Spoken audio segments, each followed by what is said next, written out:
अस्सलामु अलैकुम वरहमतुल्लाहि वबरकातुहू। अल्हम्दुलिल्लाहि रब्बिल आलमीन वस्सलातु वस्सलामु अला सय्यिदिल अंबिया वल मुरसलीन मुहम्मदिन व आलिहि व सहबिहि अजमईन अम्मा बाद। औज़ु बिल्लाहि समील अलीम मिनश शैतानिर रजीम।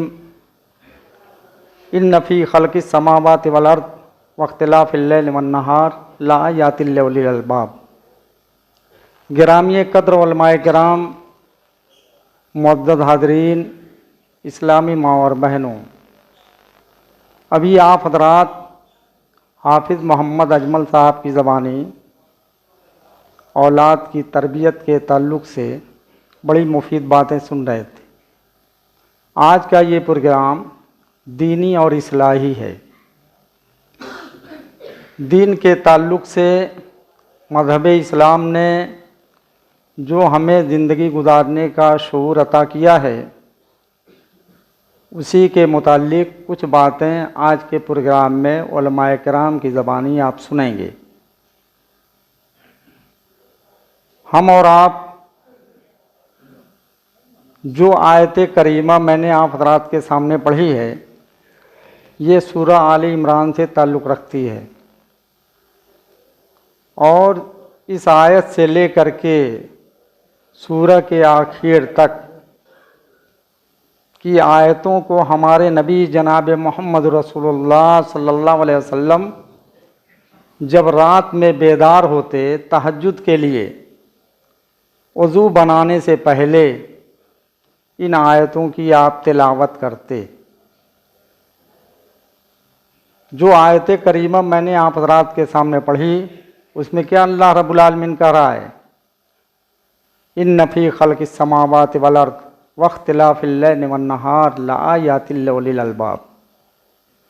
आसमान और ज़मीन की पैदाइश में और तख्लीक़ में, दिन और रात के आने जाने में, लआयातिल लिउलिल अलबाब, अक्ल वालों के लिए, दानिशमंदों के लिए ये निशानियाँ हैं।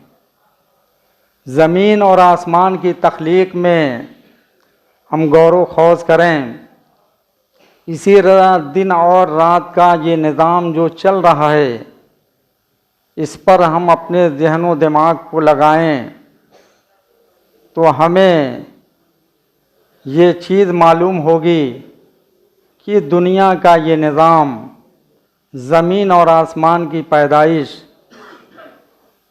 ये दुनिया के एक अजीम खित्ते पर चल रहा है और इस निज़ाम के अंदर ज़र्रा बराबर भी कभी कोई खलल, कोई ख़राबी वाक़े नहीं हुई। इस निज़ाम के चलाने वाले के पीछे कोई अजीम ज़ात है जो तदबीर कर रही है और इस निज़ाम को चला रही है, और वो अल्लाह रब्बुल आलमीन की ज़ात है। इससे अल्लाह रब्बुल आलमीन की मार्फत हासिल होगी और एक आदमी जब इन आयतों को पढ़ेगा और इसके ऊपर गौर व फिक्र करेगा तो उसको ये मालूम होगा कि इस दुनिया के निज़ाम का चलाने वाला एक अजीम फरमारवा है और उसी की मातहती में ये पूरा निज़ाम चल रहा है। और ये जो लोग, जब अल्लाह की मार्फत जिनको हासिल हो जाती है, उन्हीं को अल्लाह रब्बुल आलमीन ने यहाँ कहा है कि अक्ल वाले वही हैं, दानिशमंद वही हैं। वरना दुनिया के अंदर हर आदमी अपने आप को दानिशमंद मानता है और कहता है, होशियार और चालाक कहता है, लेकिन अल्लाह रब्बुल आलमीन यहाँ इस नुक्ते को बयान कर रहे हैं कि दरअसल वही लोग अक्लमंद हैं, दानिशमंद हैं, जिनको अल्लाह रब्बुल आलमीन की मार्फत हासिल हो गई, जिन्होंने अल्लाह रब्बुल आलमीन की ज़ात को पहचान लिया। जब अल्लाह रब्बुल आलमीन की उनको मार्फत हासिल हो गई और अल्लाह रब्बुल आलमीन की ज़ात को उन्होंने जान लिया, तो उनकी सिफ़त क्या है उसको अल्लाह रब्बुल आलमीन आगे बयान फरमा रहा है।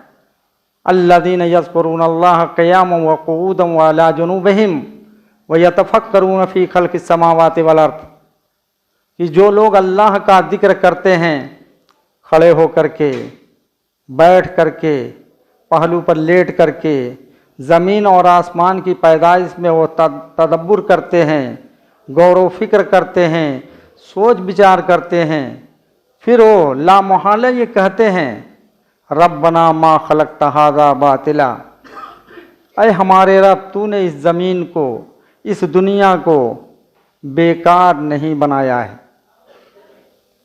रब्बना मा खलक़्ता हाज़ा बातिला सुबहानक फ़क़िना अज़ाबन्नार। फिर कहते हैं कि तेरी ज़ात पाक है, हमको जहन्नम के अज़ाब से बचा ले। तो इसमें ये अल्लाह रब्बुल आलमीन हमको और आपको अल्लाह रब्बुल आलमीन ने दुनिया के अंदर पैदा फरमाया और ज़मीन और आसमान को पैदा फरमाया, दिन और रात का आना जाना भी है, मौसम की तब्दीली भी है। तो मौसम की तब्दीली में भी हमारे लिए नसीहत है। गर्मी का मौसम आता है तो आदमी गर्मी से अपने आप को राहत और आराम पहुंचाने के लिए जो चीज़ें अल्लाह रब्बुल आलमीन ने उनको दुनिया के अंदर नेमत के तौर पर दे रखी है उसको आदमी इस्तेमाल करता है। पंखा इस्तेमाल करता है, एसी इस्तेमाल करता है, कूलर इस्तेमाल करता है गर्मी से अपने आप को राहत पहुंचाने के लिए। सर्दी का मौसम जब आता है तो इसमें भी एक मुसलमान के लिए इबरत और नसीहत है कि अल्लाह रब्बुल आलमीन ने उसको गर्म बिस्तर अता फरमाया है, गर्म लिबास इस्तेमाल करने के लिए उसको दिया है ताकि वो अल्लाह की नेमतों को याद करे और अल्लाह रब्बुल आलमीन का शुक्रगुजार बंदा बन कर के रहे। दुनिया के अंदर बहुत सारे लोग ऐसे आपको मिलेंगे जिनको न तो गर्म लिबास मुयस्सर है न गर्म कपड़े उनको दस्तयाब हैं, वो भी इसी खुले आसमान के नीचे ज़िंदगी गुजारते हैं। ऐसे लोगों की मदद करना, मौसम की तब्दीली में आदमी को इस बात का एहसास होना चाहिए कि हमको अल्लाह रब्बुल आलमीन ने गर्म कपड़ा इस्तेमाल करने का, गर्म कपड़ा हमको दिया है, हम गर्म कपड़ा इस्तेमाल कर रहे हैं। गर्मी सर्दी से बचने के लिए गर्म बिस्तर है। हमारे असलाफ का क्या तरीका था, जब दिन छोटे होते थे और रातें बड़ी होती थीं तो कसरत से वो नफली रोज़ा रखते थे और तहज्जुद की नमाज का एहतमाम करते थे, इससे फ़ायदा उठाते थे।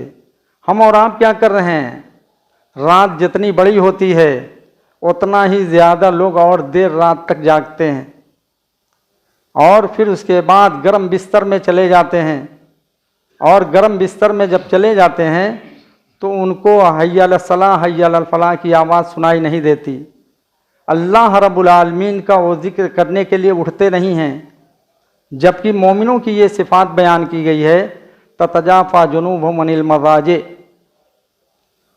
कि जब वो अल्लाह की इबादत का वक्त होता है तो अपने नर्म व नाजुक बिस्तर को, अपने गर्म बिस्तर को छोड़ देते हैं और सर्द और ठंडे पानी से वज़ू करते हैं। अगरचे वो ठंडा पानी उनको नागवार लगता है लेकिन इसके बावजूद भी वो ठंडा पानी वज़ू के लिए इस्तेमाल करते हैं और अपने गर्म बिस्तर को छोड़ करके फजर की नमाज के लिए मस्जिद में हाजिर होते हैं, तहज्जुद की नमाज का एहतमाम करते हैं। हमारा और आपका हाल क्या है? समाज और मुआशरे के अंदर दिन ब दिन खराबी बढ़ती जा रही है। बल्कि सबसे बड़ी खराबी ये है कि मुसलमानों की एक बहुत बड़ी जमात, उसमें नौजवान भी हैं, बच्चे भी हैं, अधेड़ उम्र के भी हैं, कुछ बूढ़े भी हैं, जो देर रात तक बैठे रहते हैं, बिना वजह अपना वक्त ज़ाय और बर्बाद करते हैं, अपना वक्त ज़ाय और बर्बाद करते हैं और इस तरीके से वो दिन निकलने के बाद सो करके उठते हैं। जो लोग दिन निकलने के बाद सो करके उठते हैं, हदीस के अंदर आता है कि शैतान उनके कान के अंदर पेशाब करता है और वो रिज़्क जो बांटी जाती है, अल्लाह रब्बुल आलमीन जो लोग सवेरे उठते हैं उनको रिज़्क अता करता है, उनको रोज़ी देता है, और जो लोग देर से सो करके उठते हैं वो रिज़्क से महरूम कर दिए जाते हैं या उनके कम हिस्से में आती है। तो इसलिए हमें अपने इस बुरी लत को छोड़ना होगा, अपने समाज और मुआशरे से इस बुरी लत को ख़त्म करना होगा। गैर मुस्लिम को हम देखते हैं कि वो सवेरे सोते हैं और सवेरे उठते हैं। हमारा जो तरीका था उन तरीक़ों को उन लोगों ने अपना लिया और उनका जो तरीका था हमारे अंदर आ गया। अजीब खराबी है, इसलिए इस खराबी को दूर करने की ज़रूरत है और अपनी इस्लाह करने की ज़रूरत है। ये इस्लाही प्रोग्राम है। आप आए हैं, जो कुछ सुनें अपनी ज़िंदगी के अंदर उसको बरतें, उसके मुताबिक अपनी तब्दीली लाएं, अपने समाज और मुआशरे की इस्लाह करें। हर आदमी अपनी इस्लाह कर ले, समाज और मुआशरे की इस्लाह हो जाएगी। समाज और मुआशरे की इस्लाह हो जाएगी। एक समाज ऐसा बनेगा जो पाकीज़ा होगा, साफ़ सुथरा होगा और बुराई नाम होगी। दिन ब दिन बुराई का गिराफ बढ़ता जा रहा है, बेहयाई दिन ब दिन बढ़ती जा रही है। इसकी रोक और थाम के लिए कोशिशें की जा रही हैं। उलमाए किराम की तकरीरें हो रही हैं, प्रोग्राम मुनक्किद किए जा रहे हैं। ये चंद नौजवानों की कोशिश है। उन नौजवानों ने हम और आपको ये मौका अता फरमाया। उनके दिलों के अंदर अल्लाह रब्बुल आलमीन ने ये जज्बा पैदा किया कि दीनी प्रोग्राम कराया जाए, लोगों को दीन की बातें बताई जाएं और सुनाई जाएं, ताकि समाज और मुआशरे से खराबियों का ख़ात्मा हो, समाज और मुआशरे की इस्लाह हो। अल्लाह रब्बुल आलमीन से हमारी ये दुआ है उन नौजवानों के हक़ में और मुस्लिम तमाम नौजवानों के हक़ में ये दुआ है कि अल्लाह रब्बुल आलमीन हमारे मुस्लिम नौजवानों की तू इस्लाह फरमा दे, उनको सही रास्ते पर लगा दे, दीन और शरीयत का उनसे काम ले और गलत कामों से उनकी हिफाजत फरमाए, ताकि हमारे समाज और मुआशरे की इस्लाह हो सके। अल्लाह रब्बुल आलमीन जिन लोगों ने ये प्रोग्राम मुनक्किद किया है और दामे दिर में किसी तरीके का इसमें ताउन फरमाया है, अल्लाह रब्बुल आलमीन उनकी कोशिशों को तो कबूल फरमाए और उनके नजात का ज़रिया बना दे और उनको दुनिया और आखिरत के अंदर इसका बेहतरीन सिला नसीब फरमाए। और जो लोग इस मजलिस में दीनी प्रोग्राम में हाजिर हुए हैं, अल्लाह रब्बुल आलमीन उनको दीन की बातों को तवज्जो के साथ और अपनी इस्लाह के लिए उनको सुनने की तौफीक नसीब फरमाए। और अल्लाह रब्बुल आलमीन जो लोग इस प्रोग्राम में हाजिर हुए हैं उनकी हाज़िरी को तो कबूल फरमाए और उनके लिए इस हाज़िरी को उनकी गुनाहों की मग़फ़िरत का ज़रिया बना दे। अल्लाह रब्बुल आलमीन हमको दुनिया के अंदर जब तक ज़िंदा रखे, ईमान पर ज़िंदा रखे, इस्लाम पर ज़िंदा रखे और हमारा ख़ात्मा हो तो ईमान पर हो। व आखिरु दावाना अल्हम्दुलिल्लाहि रब्बिल आलमीन। वस्सलामु अलैकुम।